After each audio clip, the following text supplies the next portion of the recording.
Eligibility क्या require होती है, तो मिनिमम एज अप्लाई करने की 22 साल है, मैक्सिमम 58 ईयर्स है। मिनिमम मंथली इनकम जो रिक्वायर होती है 20,000। अगर आप सैलरीड इंडिविजुअल हो तो जिस भी कंपनी में आप जॉब कर रहे हो तो लास्ट 6 मंथ से आप कर रहे हो। फिर यहाँ पे आपको कम से कम 1 साल का वर्क एक्सपीरियंस यहाँ पे होना ही चाहिए। अब मैरिज के लिए क्या जो है एलिजिबिलिटी रिक्वायर होती है, तो जो भी मैरिज के लिए लोन लेता है वो सैलरीड इंडिविजुअल होना चाहिए, 21 से 58 साल के बीच में एज होनी चाहिए, और जो है करंट ऑर्गेनाइजेशन में कम से कम 6 मंथ से जो है काम कर रहा हो, मिनिमम वर्क एक्सपीरियंस 2 साल का होना चाहिए और मिनिमम सैलरी 20,000 की होनी चाहिए। अब मेडिकल लोन है, मेडिकल लोन के लिए जो है सैलरीड इंडिविजुअल होना चाहिए, मिनिमम 1 ईयर का एक्सपीरियंस उसको होना चाहिए, करंट एम्प्लॉयर होना चाहिए 6 मंथ से, जिस भी कंपनी में काम कर रहा हो, 21 से 58 साल के बीच में एज होनी चाहिए और मंथली सैलरी 20,000 होनी चाहिए। अगर आपको पर्सनल लोन फॉर एजुकेशन लेना है तो आपकी जो एज है 16 से 26 साल के बीच में होनी चाहिए। जो भी स्टूडेंट वगैरह होगा जो लोन लेगा उसके गार्जियन और पेरेंट्स की जो है यहाँ पे मंथली इनकम रिक्वायर होती है, तो मिनिमम 15,000 होनी चाहिए। उस जो भी इंडिविजुअल है, जो भी स्टूडेंट है वो लोन ले रहा है अगर एजुकेशन लोन, तो उसका कोई गुड एकेडमिक पास्ट रिकॉर्ड होना चाहिए और उसको जो है यहाँ पे कुछ गारंटी वगैरह भी यहाँ पे रखनी पड़ेगी।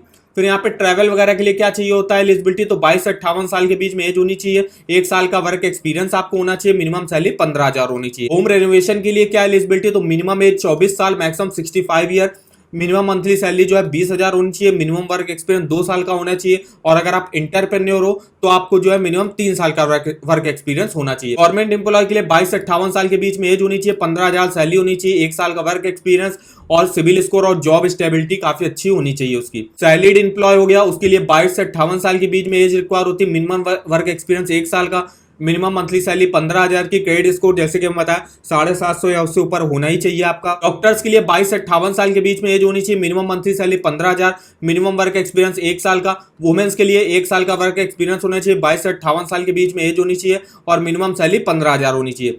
डॉक्यूमेंट्स क्या रिक्वायर होते हैं तो वो देख लेते हैं पर्सनल लोन में। तो सबसे पहले आपको फोटो आइडेंटिटी प्रूफ, जिसमें आप वोटर आईडी कार्ड, आधार कार्ड, ड्राइविंग लाइसेंस, पासपोर्ट दे सकते हो। इनकम प्रूफ के तौर पे आपको लास्ट 6 मंथ का बैंक अकाउंट स्टेटमेंट दिखाना पड़ेगा, और सैलरी के लिए सैलरी स्लिप दिखाना पड़ेगा लास्ट 3 मंथ का। कोई एड्रेस प्रूफ दिखाना पड़ेगा जिसमें आप passport, electricity bill, ration card दिखा सकते हो। एम्प्लॉयमेंट सर्टिफिकेट दिखाना पड़ेगा जो भी सैलरीड इंडिविजुअल होंगे कि वो लास्ट 1 ईयर से जो है कॉन्टिन्यूअस एम्प्लॉयमेंट में है कि नहीं है। अब यहाँ पे पर्सनल लोन फॉर एजुकेशन के लिए क्या एडिशनल डॉक्यूमेंट रिक्वायर होते हैं, तो एडमिशन लेटर दिखाना पड़ेगा। जिस भी स्कूल या कॉलेज में आप एडमिशन लेने वाले हो उसके लिए आप जो है एजुकेशन लोन ले रहे हो तो उसके लिए एडमिशन लेटर दिखाना पड़ेगा। मार्कशीट आपको और सर्टिफिकेट दिखाना पड़ेगा 10th स्टैंडर्ड का यहाँ पे। और अगर आप अब्रॉड वगैरह में पढ़ाई करने जा रहे हो तो यहाँ पे जो है यहाँ पे कुछ एंट्री परमिट हो गया, एडमिशन लेटर हो गया, I-20 फॉर्म हो गया जो रिक्वायर होता है अब्रॉड में पढ़ाई करने के लिए। ITR जो है पेरेंट्स का अपना दिखाना पड़ेगा। स्कूल, कॉलेज, इंस्टीट्यूशन की जो भी आपकी फीस वगैरह बनेगी वो आपको यहाँ पे दिखानी पड़ेगी डिटेल में। तो ये देखिए कुछ डॉक्यूमेंट यहाँ पे रिक्वायर होते हैं अगर आप टाटा कैपिटल से पर्सनल लोन लेने जाते हो तो।